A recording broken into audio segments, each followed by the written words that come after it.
another edition of German Wine Tasting.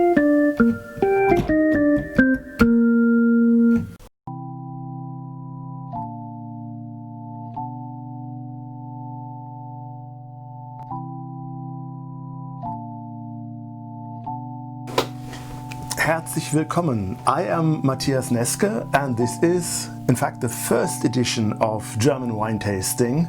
Therefore, I thought that it could be reasonable to start with a wine that is a real classic. It is a Riesling Kabinett from the Mosel Valley. So the three classic components. Mosel Valley means steep slopes, means slate, and means here Prüm against Prüm.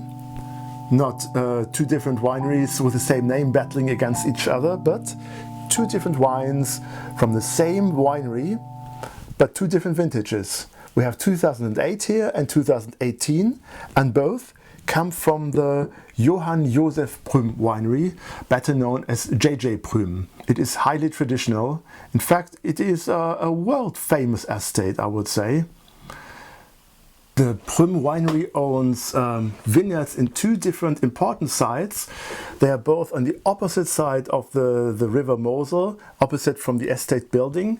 One is the Velener Sonnenuhr, just across the bridge.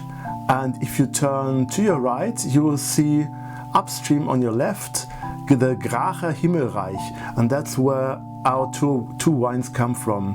Graach is the name of the village, and Himmelreich means heavenly kingdom.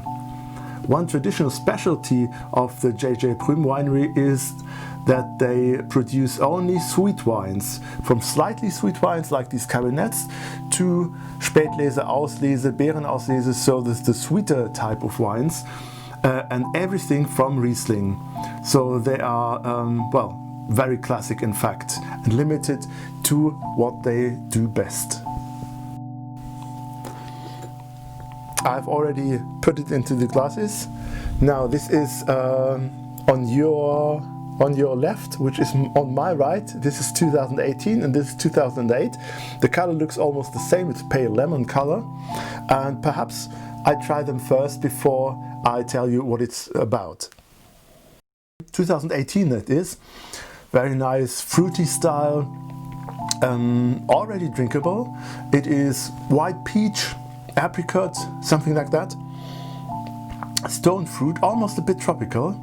And it's no wonder because it was a very warm vintage. One of the hottest and driest that we ever had in Germany. It was almost Mediterranean during the summer and the autumn as well. Very interesting. Acidity is much more pronounced. It is much stricter. The aromas are different as well. You have more the lime, verbena, early apple aromas, and it's like the 2018 goes like this, and the 2008 goes like this. So it's firm, stricter, narrower, perhaps a bit more typical, but it could also be that it's because it has been kept in the cellar for 10 years.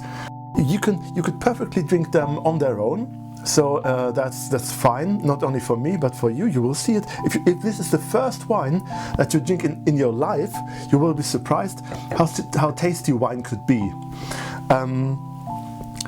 But if you eat something with it, I would recommend spicy food, perhaps, but not the creamy tropical type of spiciness, but more the pungent red style of spiciness, like with Sichuan food, for example. Towards the end of German wine tasting episodes, I thought that perhaps I could compare the wine to a piece of music that I know. So if you're more into music, you may, than into wine, you may understand how the character of the wine is, or how it feels like. And here it was really difficult to decide, because I thought that this is so is such a classical type of wine. How do I dare to choose a non-classical piece of music? And the decision is yes I do, and no I don't. There was a French jazz musician, Jacques Loussier, late 1950s, early 1960s. He began to play Bach with a jazz trio, and that is Jacques Loussier plays Bach, I think it's called. And that's how these wines feel, these Kabinett wines. So they are formal and strict, but also with a groove inside. So I hope you like it, and the wines as well. The price is about €22.50, I think, for the latest vintage X Estate. And for a world-class wine, it is really affordable, I would say. Thanks a lot. Until next time.